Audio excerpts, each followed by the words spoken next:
Hey guys, tonight you're stepping into a world where history breathes through smoke, sweat, and song. A world not preserved in libraries or castles, but in the flickering shadows of a crooked wooden building with a floor of dirt and a roof of straw. We're headed to the medieval tavern, a place as vibrant as it was filthy, as dangerous as it was welcoming. Before we slip into that dimly lit world, take a moment to settle in. Dim your lights. Maybe let a quiet fan hum in the background. Close your eyes if you like. Let's walk this path together. It begins on a street that isn't really a street, just a muddy stretch carved by cart wheels and the passage of feet. The smell clings to everything. Burned wood, wet animals, and some kind of soup you'd rather not identify. The rain has only just stopped, or maybe it never really ends. Just pauses long enough to let the puddles grow reflective. Your boots, your only pair, are soaked. You're hungry, tired, and nearly lost your balance dodging a cartload of turnips. Twice. What you need is shelter, and warmth, and something strong enough to forget how long the day has been. But in a town like this, there are no neon signs guiding you to comfort. No helpful reviews, no glowing arrow saying this way to ale and fire. You rely on your instincts and your ears. You listen for noise, the rising cackle of laughter, the bark of a song sung too loudly, the familiar crashing of tankards and benches. You pass a forge still glowing from the blacksmith's late shift, a fish seller packing up slippery, silver eels with a voice that never drops below a shout. Then you hear it. That thick, rolling sound of joy and aggression woven into one, and there, leaning as if drunk itself, is the building you seek. A tavern, if it can be called that, stands like it's holding its breath, walls askew, roof sagging under the weight of too many stories. Above the door, a wooden plank sways from rusty hinges. The image painted on it is blurred by rain and time. Is it a barrel, a bear, or both? Doesn't matter. You've found it. You take a breath and step forward. The first challenge is the threshold, slick with the memory of spilled ale and muddy boots. You push open the door, heavy and iron-hinged, and it groans like it's lived 1,000 lives and didn't enjoy most of them. The moment it opens, you're hit, body and soul, by the warmth, the stink, and the chaos of the medieval tavern. The air inside is thick, not just warm, but heavy. It clings to you like wet wool. The scent is something primal, smoke from the hearth, sweat from bodies packed too tight, the tang of old beer soaked into every surface, and something cooking or dying. It's hard to tell. You step in. The door swings shut behind you, sealing you inside with all of it. The ceiling hangs low, forcing tall men to hunch and taller ones to curse. The floor, if you can call it that, is bare dirt with a few patches of straw thrown about to soak up the worst of the spills and whatever else finds its way down. It doesn't help. Your boots sink slightly as you move. The walls are blackened with years of smoke. Shadows from candlelight flicker like ghosts across beams and benches. Even the furniture seems alive, waiting for a chance to creak or collapse. There are no private corners here, no gentle background music. The tavern exists in only two moods, wild and closed, often due to fire. You catch sight of an open spot on a bench near the hearth, but it glistens in a way that suggests caution. Someone nearby shouts about a stolen chicken. Another has passed out, still holding a ladle like a knight clutching a sword. Beneath one table, a dog with one eye gnaws a bone, king of his small, filthy domain. And this is just the entrance. You've barely set foot inside, and already it feels like a world unto itself. One where time slows down, or maybe speeds up, depending on how full your mug is. The tavern doesn't care where you came from. Knight or beggar, bard or thief. Once that door closes, you're just another part of the organism. The sound is relentless. Shouts layered over songs, layered over curses, layered over laughter. Yet beneath all the noise, a strange welcome hums. You feel it in your ribs, in your blood, in the way even the chaos seems to have rhythm. You're not just visiting this place, you're entering its story. The air doesn't just smell, it invades. You breathe it in reluctantly, a cocktail of boiled onions, animal hair, and wet boots so potent it could peel paint. But here, that scent means life. This is the world's edge between hardship and comfort. It's foul, yes, but it's warm. And after walking through a storm with your stomach growling, warm is enough. Your eyes adjust, tracing the low ceiling beams blackened by years of smoke. Candles flicker in iron sconces, their light trembling as though trying to escape. Their glow dances across the soot-streaked walls and makes the shadows stretch, creating illusions of movement where none exists. It's easy to imagine the furniture watching you or the rafters bending to whisper secrets. You're not alone, not even close. The room breathes as one body. Laughter explodes in the corner where someone knocks over a mug with too much enthusiasm. Somewhere else, a quiet argument bubbles up about pig prices. The energy shifts with each shout, each clatter of tankard on wood. Every sound adds to the strange harmony, violent, merry, and completely alive. You spot a seat, or what passes for one, a warped bench near the hearth, damp in patches and slightly tilted, like it's trying to escape its own weight, but it's unclaimed, and in this room, that's a rare treasure. As you approach, you step around a man curled under a table with one boot off and a smile that suggests he'll regret nothing until morning. A chicken squawks somewhere behind you. No one seems surprised. You sit. The bench lets out a moan. A warning, perhaps. But you commit. The table before you is thick wood, scarred by generations of knives, fists, and memories. Initials have been carved deep, beside crude drawings of swords, beasts, or something suspiciously anatomical. It rocks with a defiance that says, "I've been through worse." There's no formal layout here. No elegant symmetry.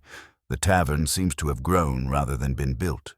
Tables are too close together in one place and spaced oddly in another. A crate serves as a stool. A barrel does double duty as a table. Someone sits on a pile of cloaks in the corner like a minor king. There are no blueprints, just instincts. The hearth, wide and open, roars with wood that still smells of the forest. Flames leap up as though trying to escape the madness they illuminate. Smoke curls upward but doesn't quite leave. Instead, it drifts in lazy loops, hugging the ceiling beams like an old friend. The chimney, perhaps blocked by a nest, a bird, or a lifetime of soot. No one checks. Around the fire, the lucky ones huddle with mugs and stew. The warmth belongs to them. Everyone else settles for second-hand heat and first-hand ale. No one complains, or rather, everyone does. But that's just part of the ritual. This isn't a restaurant. It's a storm held together by splinters and spirit. Behind the makeshift bar, a slab of wood laid across barrels that strain under the weight of mugs and elbows, stands the tavern keeper. Not so much a person as a presence. Their gaze alone seems to control the room. Without saying a word, they pour, glare, and intimidate with masterful efficiency. A late payment, they remember. An insult from 3 nights ago. Still fresh. You don't mess with them, you just don't. There's no menu. You ask, and the answer you get depends on the barkeep's mood and the kitchen's inventory. If the reply is more than one word, count yourself lucky. If it's ale, you nod. If it's silence, you wait. Somewhere nearby, a narrow staircase spirals upward into the gloom. Splinters catch the firelight. A single boot dangles from a post, ominously still. Whether it's a lost item or a warning, you don't ask. Behind the bar, there's a door. Could be storage, could be a den of illegal dice games. Could be where someone disappeared last week. Again, no one asks. Survival here is part knowledge, part instinct, part deliberate ignorance. The walls are coated in the residue of 100 winters. Cloth rags or dried hides hang over the windows, keeping out the cold and the curious. Every inch is worn smooth from the touch of elbows, hands, boots, and drunken collapse. Some of it, strangely, is clean, but not in the usual sense. It's polished by use, not effort. Still, the chaos has rhythm. The tavern, for all its grime and madness, operates with the precision of a beast that knows itself. People move around each other without thought. A spilled drink is an inconvenience, not a disaster. You duck when the room roars. You raise your voice when you speak. And when the tavern keeper glares your way, you learn to nod and shut up. This place doesn't follow rules. It is the rule. It bends people to its will, demands their stories, their songs, and their secrets. And in return, it offers warmth, ale, and the illusion of safety, just enough to make them stay. Welcome to the tavern. You can't sit long in a tavern without noticing who really runs the place, and it's not the biggest man at the table, or the bard in the corner, or even the drunk who's loudest. The true sovereign here is the one behind the bar, the anchor to all this madness. The tavern keeper. They don't wear a crown, but don't let that fool you. This is their domain. Every stain on the floor, every mug raised or slammed, every side glance or sudden silence, it all flows through them. They know who arrived when, who's already had too much, and who might try to leave without paying, and they know it all without ever writing a thing down. Medieval literacy may have been rare, but tavern memory. That was terrifying. If it's a man, he likely looks like a tree stump that learned to walk. Broad, immovable, and permanently frowning. If it's a woman, and often it is, she's sharper than broken glass and twice as quick to cut. Her stare alone can hush a room, and she doesn't need to raise her voice. She's already raised her children, her fists, and half the town's orphans. They take no nonsense. Not from regulars, not from travelers, not from you. Trouble is handled with a tankard to the temple or a boot to the back door. But if you're respectful, or at least entertaining, they'll keep your drink full and your place safe. The barkeep is the judge of every petty dispute, the god of all tab debts, and the silent witness to more secrets than the confessional. Want to know who's cheating who? Who's dodging the tax collector? Who came into town with a different name and a nervous twitch? The tavern keeper knows. Always. And if they have an assistant, usually a son, daughter, orphaned cousin, or someone who owed them a favor that turned into a life sentence, you'll see them scurrying around, carrying barrels too big and trying to stay out of everyone's way. Still, for all the chaos, the tavern runs like clockwork. A loud, sticky, unpredictable clock, but a clock nonetheless. Because at its heart stands someone who knows exactly how to keep it ticking. Eventually, your throat reminds you why you came here in the first place. It's time for a drink. But lower your expectations. There's no menu, no artisan cocktails. No one asks what you're in the mood for. This is not that kind of place. You drink what they have and hope it doesn't fight back. The most common offering is ale, not the kind you'd find chilled in a glass with foam and citrus notes. No, this one is more of a gamble. It's thick, murky, and warm, unfiltered and unpasteurized, brewed in a back room that may also be the dog's bedroom. It carries bits of grain, clumps of yeast, and the occasional floating mystery. You don't ask questions. You drink, you survive. Hopefully. There's also mead, honey wine. It sounds luxurious, poetic even. But like most things here, it depends who made it. A good batch is sweet, strong, and smooth. A bad one? It tastes like regret and angry bees. Mead is usually saved for special guests or that one bard who refuses to be paid in anything else. Cider is another option, especially in towns with apple trees and not enough caution. Tangy and sharp. It's poured from cracked mugs that may have doubled as soup bowls that very morning. Wine exists, technically, but unless you're in the South or near nobility, it's often sour, watered down, and served with a generous helping of sarcasm. And then, of course, there's water, which is bold, because half the time it's a death sentence in disguise. Boiling costs wood. Clean wells are rare. Even children drink ale, not for the buzz, but for the simple fact that it's less likely to kill them before their 8th birthday. So you raise your mug, wood, clay, or tin, and take a cautious sip. It's warm, it's bitter, it might have a hint of mold. But in this moment, after a long walk, after the rain, after dodging turnips and trouble, it is, somehow, perfect. Because in a medieval tavern, if it's wet and won't kill you immediately, it's considered vintage. Your stomach, never one to be polite, growls so loud it startles the chicken under the table. It reminds you of something obvious. You haven't eaten since sunrise, and your last meal consisted mostly of barley and despair. You glance around for a serving maid, a chalkboard menu, anything that might tell you what's available. There's nothing. Because here, you don't order food. You ask what's left and pray the answer isn't nothing or it fell on the floor. What you're most likely to be handed is pottage, a thick, lumpy stew that's less of a meal and more of a timeline. It's been bubbling for days, maybe longer. New ingredients are added daily, but nothing is ever removed. A turnip on Monday becomes part of Thursday's surprise. It simmers eternally in a heavy iron pot, absorbing the essence of whatever was unlucky enough to be tossed in. Sometimes it contains meat. That's a good day.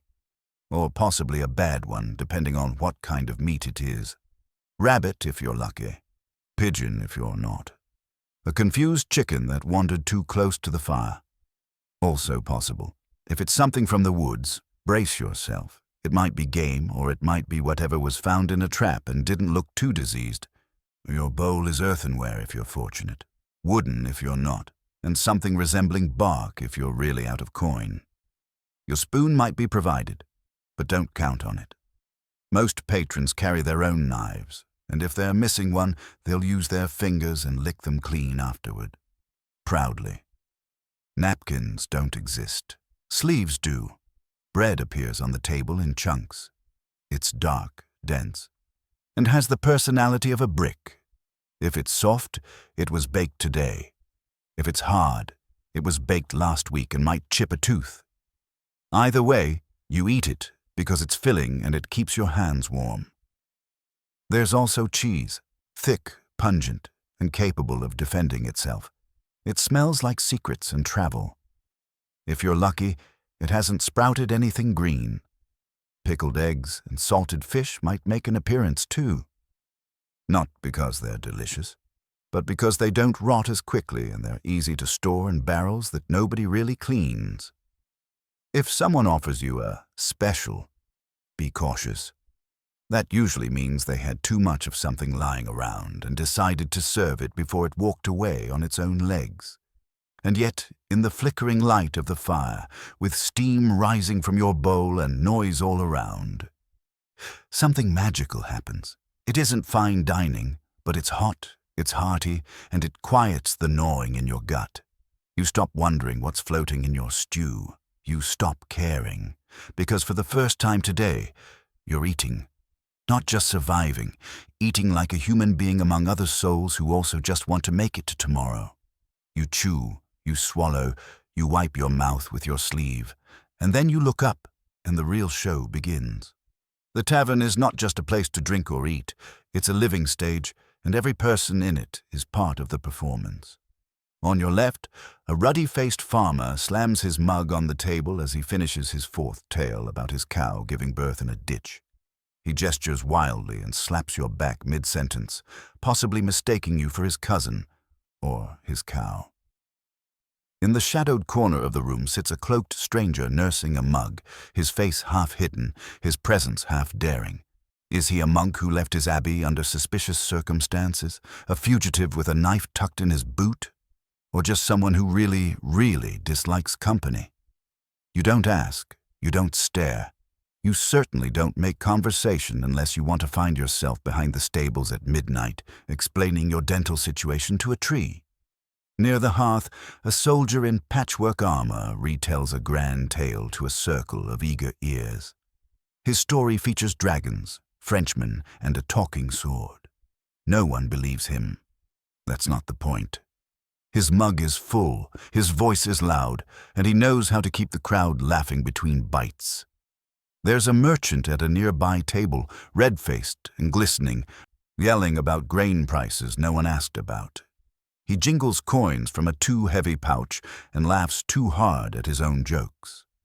A pair of dice players argue over a roll, one of them clearly cheating, the other clearly letting it happen. Waiting, perhaps, until his ale runs out before flipping the table. And then there's the bard. You almost missed him. His lute is missing 2 strings. His beard has swallowed half his chin. His song? A tragic ballad about a lost love who might also have been a goat. It's out of tune, and so is he, but no one throws anything yet. He's better than last night's bard who wasn't wearing pants. Women drift between the tables. Some are part of the tavern staff. Others are entrepreneurs in their own right. They know how to spot a man with coin, a man with charm, and a man who's about to fall asleep into his stew. They laugh loudly, speak boldly, and are entirely capable of breaking a jaw with a clay mug. Flirt with respect, or don't flirt at all. Children dart between the adults, fingers quick to snatch up leftover bread or a dropped coin. No one stops them. It's just part of the rhythm. The tavern breathes around them, a mug slams, a chair tips, someone sneezes loud enough to wake the rafters, and still, everything keeps moving, because this isn't a quiet place, this is a human place. Loud, leaky, stubbornly alive. And you, now fed, now warmed, now halfway through a questionable ale, are part of the story. Whether you meant to be or not, the sounds come in waves.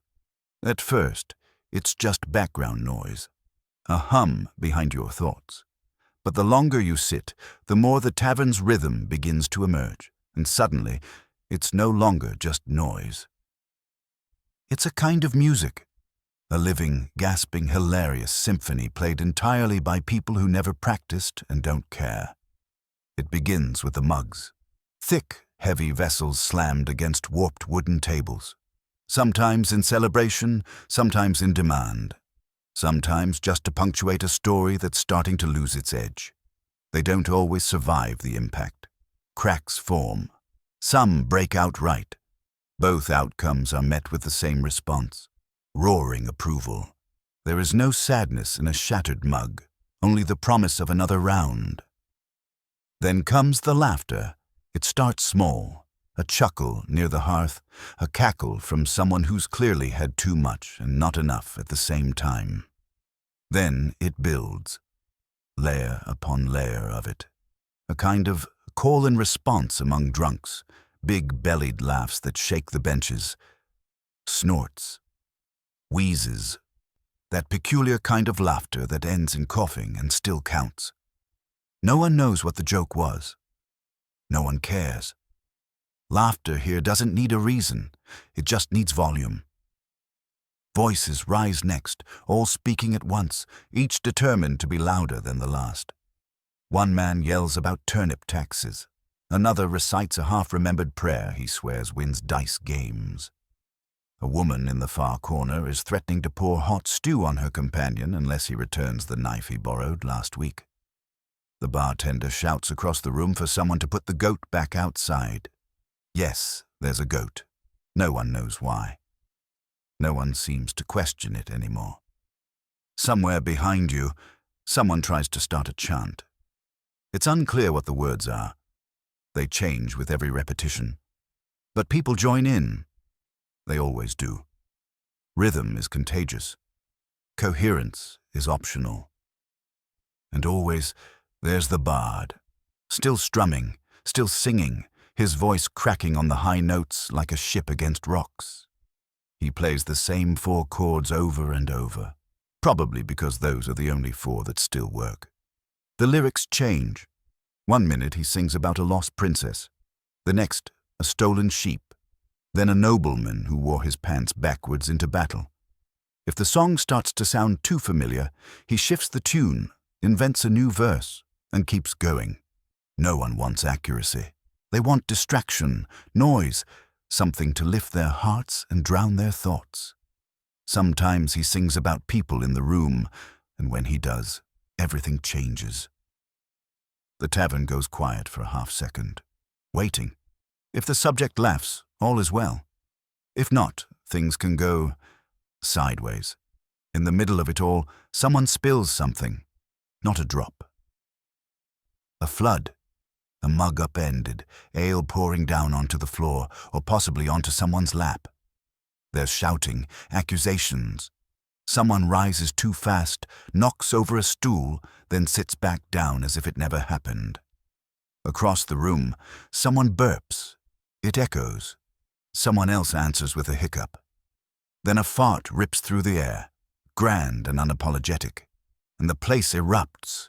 No one scolds, no one hushes. The tavern has no room for shame. It is too full of life, too busy breathing through every mouth, every mug, every scrape of a bench leg against the floor. Chairs drag across the dirt like thunderclaps. The fire snaps, the candles flutter. A dog barks, the goat bleats again. Still no one moves it. It is chaos. But it is practiced chaos. The kind of bedlam that somehow never topples over, like a storm that circles but never lands. Every now and then, something strange happens. The noise drops, not to silence, just to stillness, as if the entire tavern inhales at once. A lull, a moment of accidental peace, and then, inevitably, someone falls off a bench or makes an obscene noise or tries to sing when they absolutely shouldn't. And the music starts again. Because that's what this is. A kind of music, not made with instruments, not really, but with laughter, slurred arguments, and the clinking of mugs. A soundtrack that doesn't quiet when the night deepens. It gets bolder, rowdier, more honest. This is no background ambiance. This is the tavern's heart, beating loud and irregular, messy and magnificent. And once you hear it, really hear it, you realize something important. This sound, this living roar, is what it meant to be alive in a world without silence.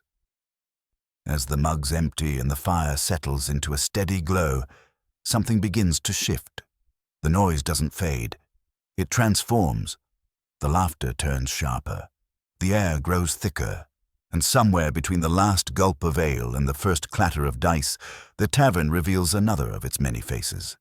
It becomes a gambling hall, a medieval casino with no velvet ropes and far more yelling. It begins casually. Someone pulls out a pair of dice, crude, carved from bone or wood, smoothed by years of eager fingers. They roll onto a table already scratched by stories.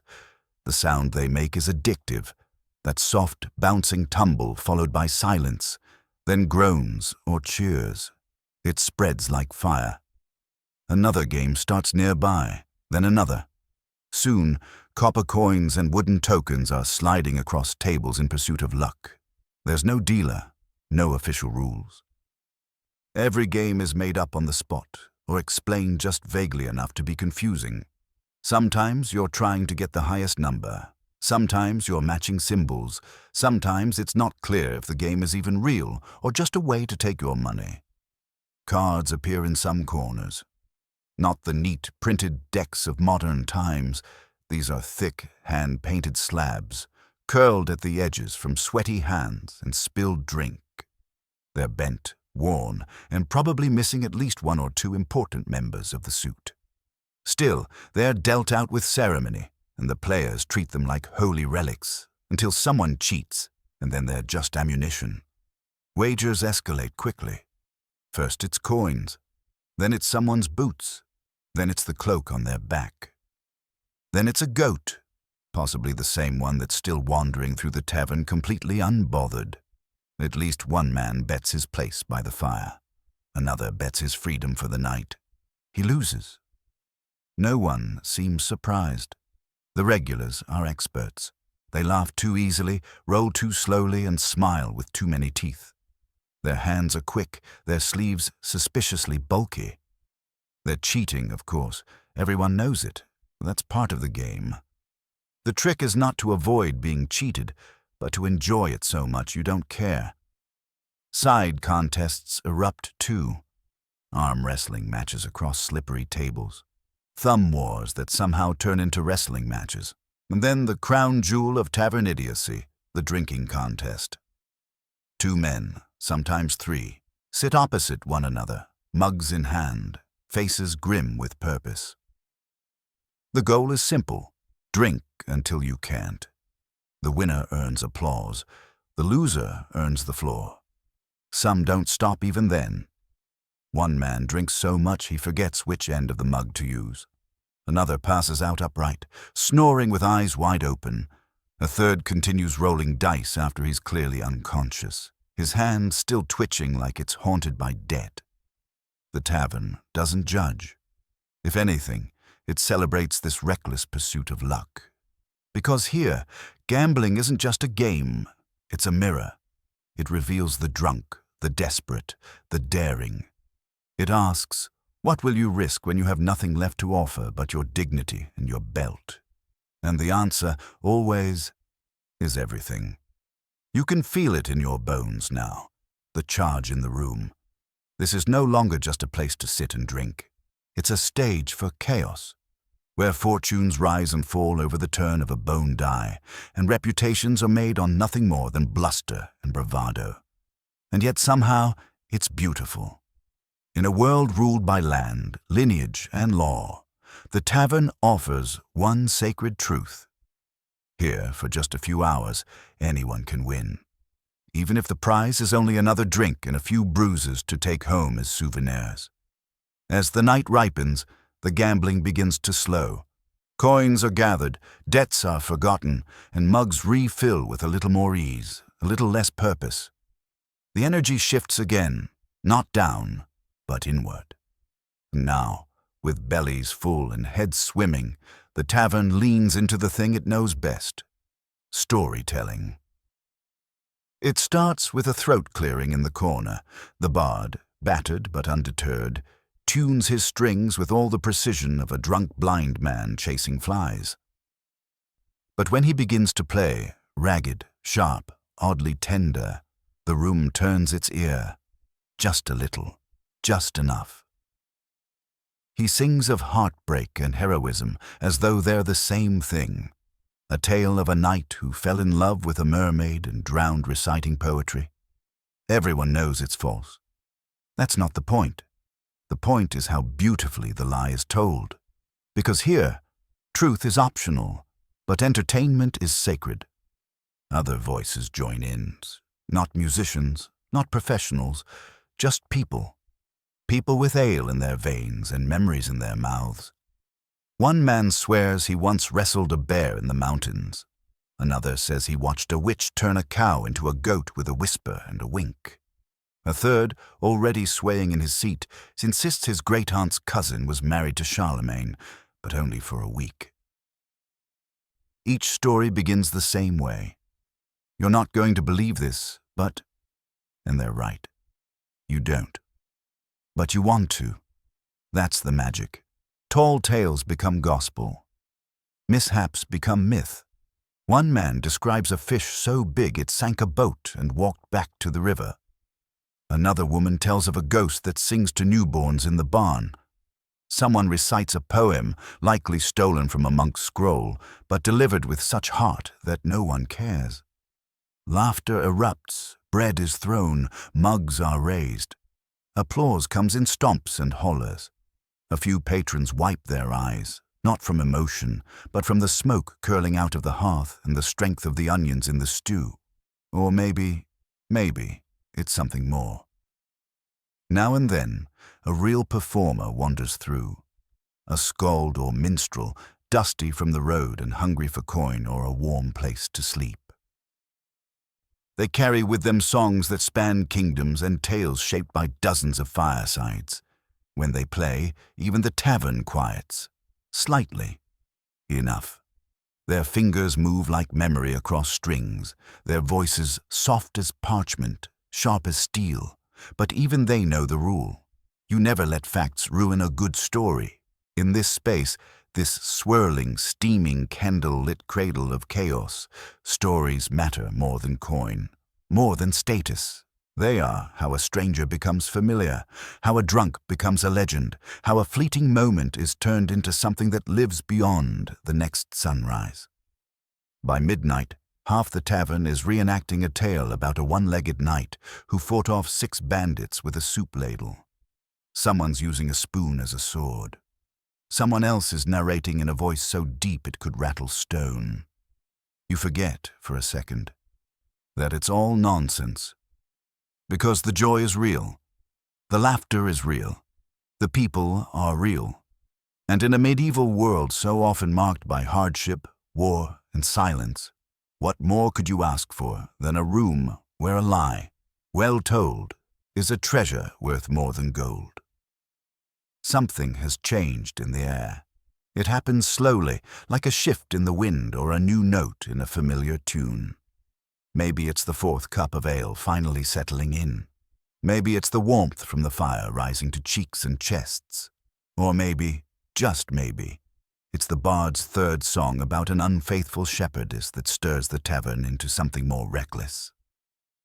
Welcome to the late-night courtship hour. This is medieval flirting, stripped of grace, filled with alcohol, and delivered with all the subtlety of a falling roof beam. It begins, as these things often do, with eye contact. Or what passes for it. Across the room, a man with only 2 good teeth and a face like boiled leather leans across the table. His words slur, but his intention is clear. "My lady," he says, hand extended and confidence unjustified. "Your beauty burns brighter than the hearth." She hurls a crust of bread at his forehead. It hits with a soft thump. The room cheers. Others try their luck more gently. A full mug offered, a clumsy compliment about someone's smile or hair, or maybe just a vague observation about how nice it is that they have both eyes. One man offers to carry a woman's bowl of stew across the room to prove his worth. He spills it immediately. She's not impressed. If you're a woman in this tavern, whether a traveler, a merchant, or part of the staff, you've likely heard it all. Poets, arm wrestlers, men who try to impress by balancing knives on their noses. Some are funny, most are not. Some are dangerous, and others just tragically sincere in their hopeless attempts to woo anyone who doesn't already have a fist clenched. There's a rhythm to it, though, a kind of dance. Rough-edged and improvised. A joke shared here, a daring glance there. Rejection is common, and so is laughter. 1 minute, it's a flirtation. The next, someone's nursing a bruised ego and a swollen lip, courtesy of a well-aimed tankard. But not all connections end in spilled stew or shouted curses. Sometimes, unexpectedly, there's a spark. A shy baker's daughter leans into a conversation with a dusty stonemason, their laughter rising and falling in tandem. 2 farmhands bond over their mutual hatred of turnips and accidentally hold hands. A monk accidentally flirts with a nun. No one knows how it started, and both of them pretend not to enjoy it. Of course, this late-night warmth can also stir up things less innocent. Courtesans move through the crowd like seasoned performers, sharp-eyed and knowing. They measure rooms like merchants measure coin. They know who has money, who's pretending to, and who will pass out before reaching the stairs. Their work is quiet, deliberate, discreet, but the effects ripple loudly. Jealousy, after all, has a short fuse in a place like this. A stolen glance, a hand held too long, a laugh just a little too loud at the wrong man's joke. That's all it takes. Suddenly, voices rise. Accusations fly. Someone calls someone else a goat. The tavern holds its breath, and then the inevitable. A bench overturns, a mug becomes a weapon, and a fight breaks out over something that probably wasn't even true. But even here, in the dust and heat of tavern passions, there's honesty. A rough kind of romance, stitched together with risk and rhythm, the kind that doesn't ask for promises or poetry. Just a place by the fire, a warm bowl of food, and someone to share it with, even if just for the night. Because love, or something like it, lives here too, hidden between the noise and the nonsense. It's messy, it's fleeting, but it's real enough to laugh about in the morning, if you remember it at all.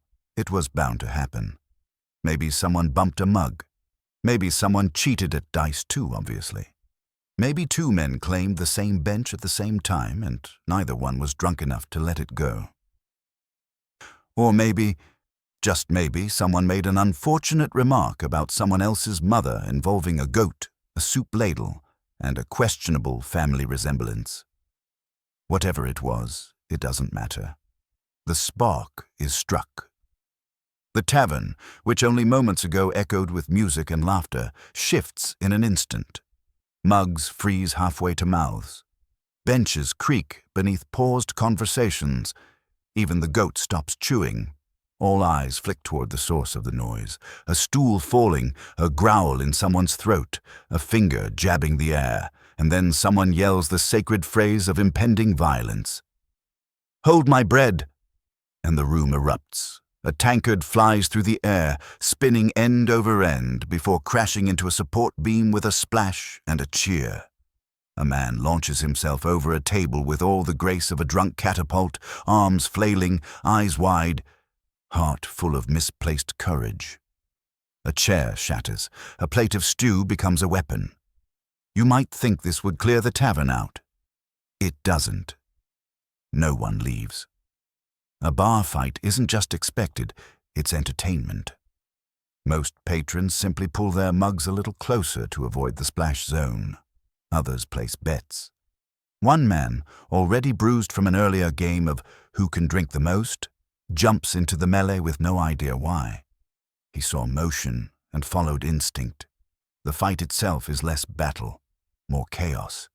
Fists fly, mostly missing. Shirts rip. Shoes vanish. Someone's wig ends up on the hearth. One man throws a punch, misses, and hits a wall, then apologizes to it. Another swings with both arms, overbalances, and crashes onto a nearby bench, where he immediately declares he meant to sit down anyway. Hair is pulled. Beards are grabbed. Someone loses their belt and doesn't seem to notice. It's absurd, ridiculous, and somehow still magnificent. The tavern keeper, whose eyes have seen this 100 times, doesn't flinch. They roar above the madness, brandishing a ladle in one hand and a club in the other, stomping toward the thick of it like a goddess of wrath in stained aprons and iron boots. With a few well-placed words and a thump or two, they begin restoring order, or at least a version of it. Weapons are rare. Pulling a knife in a tavern fight breaks an unspoken rule. This is not a duel. This is an explosion of ego, fermented barley, and poor choices.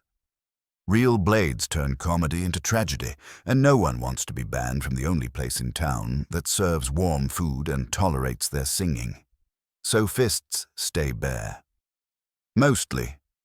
Eventually, someone lands a hit that's actually effective. Someone else stumbles into a wall and decides it's as good a place as any to nap. The fight fizzles not with conclusion, but exhaustion. It ends the way a candle dies. Quickly, quietly, and a little sadly. There's no winner, no real score, only sore ribs and bruised pride, and then something remarkable. Laughter, from both sides, from spectators, from the man with the bloody nose and the one missing a shoe.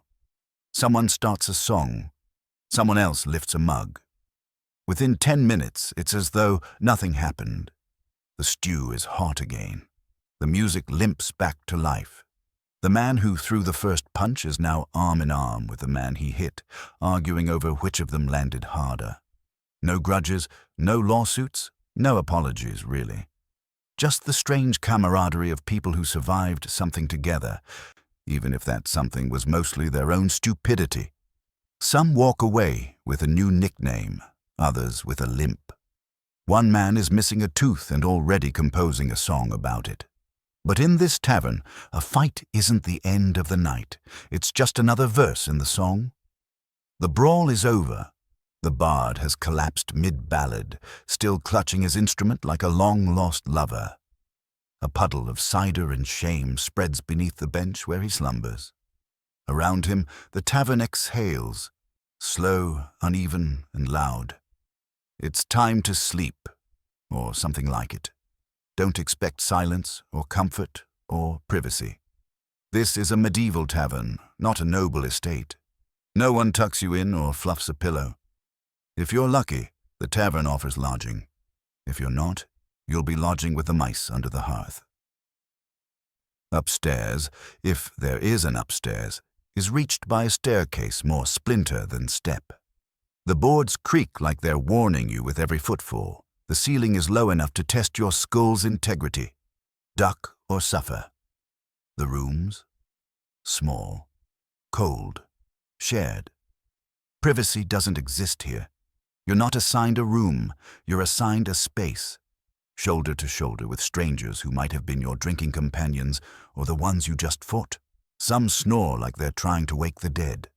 Others mutter in their sleep, prayers or curses or confessions in languages you've never heard. The beds themselves are barely beds. Thin mattresses stuffed with straw, lumpy, scratchy, and full of what people in this time politely call companions. You sleep in your clothes. Boots on, dagger under your pillow, not for comfort, but for survival. The blanket, if there is one, smells like sweat, smoke, and sheep, and you will share it. Along with the warmth. And the smell. If you couldn't afford a bed or forgot to ask before the fight, you find your rest downstairs, on a bench, under a table, curled in a corner by the hearth with the dog who may or may not belong to the tavern. You'll be stepped on, possibly sneezed on. Someone will sit on you at least once before realizing you're not furniture. The fire dies slowly, flickering low in the hearth. The room dims but never darkens entirely. A single candle remains lit somewhere, perhaps left to honor a forgotten saint, or perhaps no one could be bothered to snuff it. It casts long shadows, gently trembling on the walls as snores rise and fall like waves crashing on a drunken shore. Even in sleep, the tavern doesn't stop. It just slows. There's always sound, murmured dreams from the floorboards above, a log cracking in the fire, someone letting out a heartfelt, echoing fart that bounces off the beams and earns a laugh from a half-conscious stranger. The goat snores too. Of course it does. And yet somehow, against all odds, you sleep. Not well, not cleanly, but deeply. Your back aches. Your mouth tastes like the bottom of a boot, and your dreams are strange, looping things filled with stew and shouting and flickering shadows that might have been people or might have been chairs. You don't sleep because it's peaceful. You sleep because your body demands it. Because in this place, in this moment, surrounded by the stink and heat and heartbeat of the tavern, you are safe enough. For now. Tomorrow will bring more mud, more shouting, more chances to lose what little you have. But for these few hours, you share a roof with rogues and farmers, fools and fighters. No kings, no saints. Just the sleepless orchestra of the common, the tired, and the gloriously alive. And when you wake, if your boots are still there and your purse is only half emptied, it will be another day survived. Dawn does not knock gently. It seeps in rude and pale, through the cracks in wooden shutters and the holes in the roof. It presses into closed eyes like the tip of a dagger and refuses to be ignored. The tavern, once a beast of fire and noise, now lies quiet in a way that feels almost shameful. You wake slowly. You don't want to, but your back has had enough of the floorboard or the bench or the stranger's knee that somehow ended up beneath your ribs. Your mouth is dry, your tongue thick. You taste the remains of a dozen stories and a stew that should never have been served. Your head throbs with the memory of songs that didn't rhyme and drinks that didn't deserve names. Someone's boot is on your chest. Someone else is whispering to a shadow, dreaming in a language you don't recognize. The bard is curled under a table like a question mark, still holding his lute with the devotion of a lost husband. A chicken hops across the room, pecking crumbs from the floor like it owns the place. No one knows where it came from. The fire has burned to embers. Smoke lingers like a ghost, wrapping itself around chairs, hair, and regret. A few patrons begin to stir, each rising like wounded warriors from battles waged entirely within their skulls. One man sits up, looks around, and then lies back down, having decided life can wait. And then, like the toll of a cathedral bell forged in hell, the tavern keeper announces the day. They bang a ladle against a mug with the fury of a thunderclap. The sound slices through the fog in your head and drags groans from every corner of the room. Up or out, it says, no ceremony, no sympathy, just survival. There is no breakfast. There is pottage, somehow thicker than last night and darker. Bread, reheated on the edge of the hearth, now harder than the table it rests on. Ale, watered down and warm, is served not to celebrate the new day but to make it tolerable. Some drink. Others crawl toward the door in search of air, forgiveness, or their dignity, whichever they lost most recently. Outside, a barrel of rainwater offers a crude kind of baptism. A few patrons dunk their heads into it, gasping and spluttering like they've been reborn into pain. One man comes out holding a frog. He shrugs and puts it back. You check your belongings. Your pouch has 2 coins and a button. A win. Your boots are still there. One has a bite mark, but at least it's yours. You reach down to adjust your belt and discover someone else's sock in your lap. You toss it aside like it might bite. New faces trickle in. Early risers, travelers, people foolish enough to believe that starting the day with a drink is a good idea. They glance at the body still on the floor and the ladle-wielding monarch behind the bar, and they nod, as if to say, yes, this is exactly what we expected. The tavern begins to rouse again, not quickly, not cheerfully, but with the grudging momentum of something that refuses to die. Someone starts retelling a story from last night. It's already changed. Now there were 2 fights, not 1. Now the bard summoned a ghost with his 3rd song. Now the stew had magical properties or poison depending on the teller. Everyone nods. No one corrects the tale. Truth is flexible, especially before breakfast. You rise slower than you'd like, heavier than you remember. The aches in your bones feel centuries old. But you smile. Because despite the hangover, the missing memories, and the stain on your sleeve that might be stew or blood, you survived. The tavern, for all its madness, gave you something rare. It gave you a night among the living, a place where the world's cold edges softened, where laughter, even drunken and absurd, pushed back against the dark. And now, as the sun climbs above the thatched roofs and the mud glistens outside, it's time to step back into the world. You'll carry the smell of the tavern with you for hours, the taste of it for days. But part of you, some small, stubborn, story-filled part, won't ever leave. Because once you've been inside, once you've drunk, eaten, laughed, and almost fought beside strangers who became legends just long enough to forget their own names, you understand. The medieval tavern wasn't a stop on the road. It was the road. By now you've felt it all. The ale sticky beneath your boots, the smoke clinging to your sleeves, the laughter that came too loud and the silence that fell too suddenly. You've watched a brawl turn into a song, and a song turn into a legend no one will remember correctly. But something stays with you. Because now, as you step out into the gray light of dawn and leave the tavern behind, its shutters crooked, its door swollen with age, you begin to understand what it really was. Not just a building, not just a place to drink, but the living, beating heart of a world that rarely paused long enough to feel human. In a time without newsprint or telegraphs, without glowing screens or instant messengers, the tavern was the engine of rumor and memory. A merchant just in from the coast could tell you about a storm in a port you'll never see. A soldier could speak of a battle, whether it happened or not. A bard could sing you a song about a king who died for love, or goats, depending on how the rhyme worked out. And those stories, they spread like fire, jumping from mug to mug, changing with every telling, becoming not less true but more alive. In the tavern, farmers drank beside cobblers. Pilgrims laughed with thieves.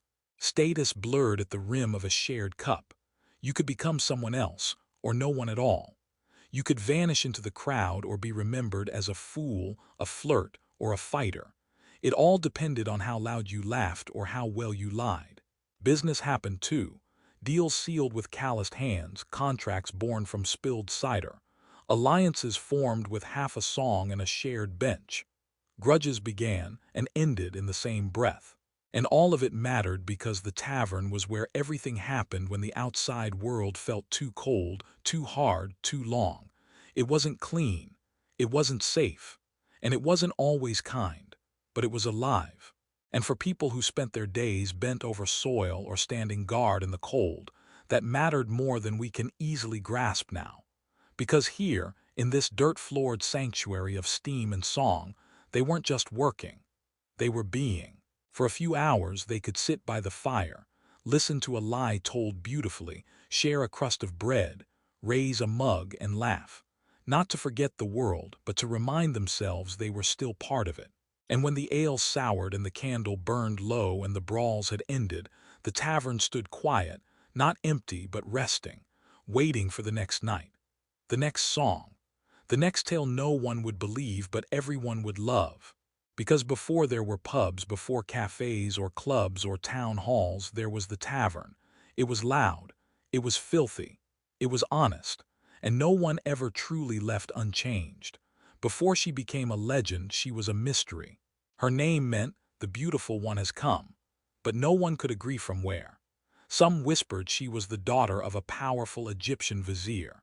Others said she was born in a distant kingdom, sent to Egypt in silks and sandals as part of a royal bargain no one remembered. What they all agreed on was this: Nefertiti didn't arrive quietly.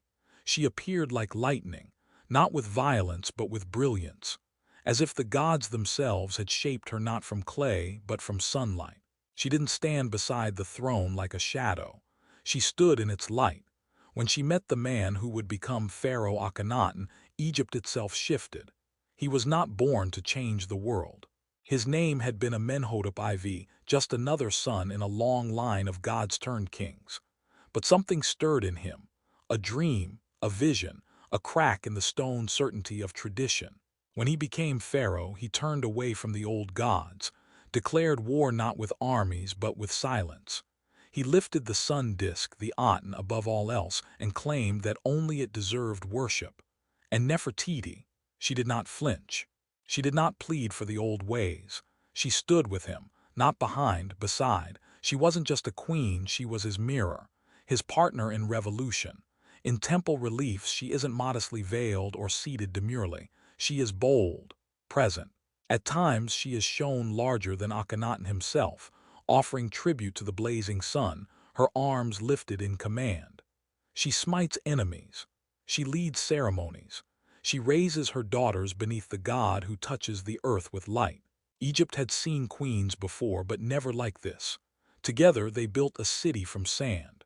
Akhetaten, the horizon of the Aten, now known as Amarna. They carved it out of desert, aligning it to the rising sun. It was a city of wide plazas and open-air temples, stripped of the shadows where old gods once hid. Nefertiti was everywhere, in sculpture, in prayer, in stone and pigment.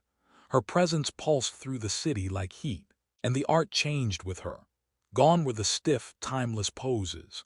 The figures in Amarna art were tender, even strange, Nefertiti cradling her daughters, Akhenaten kissing her forehead, the sun's rays ending in tiny hands that offered life.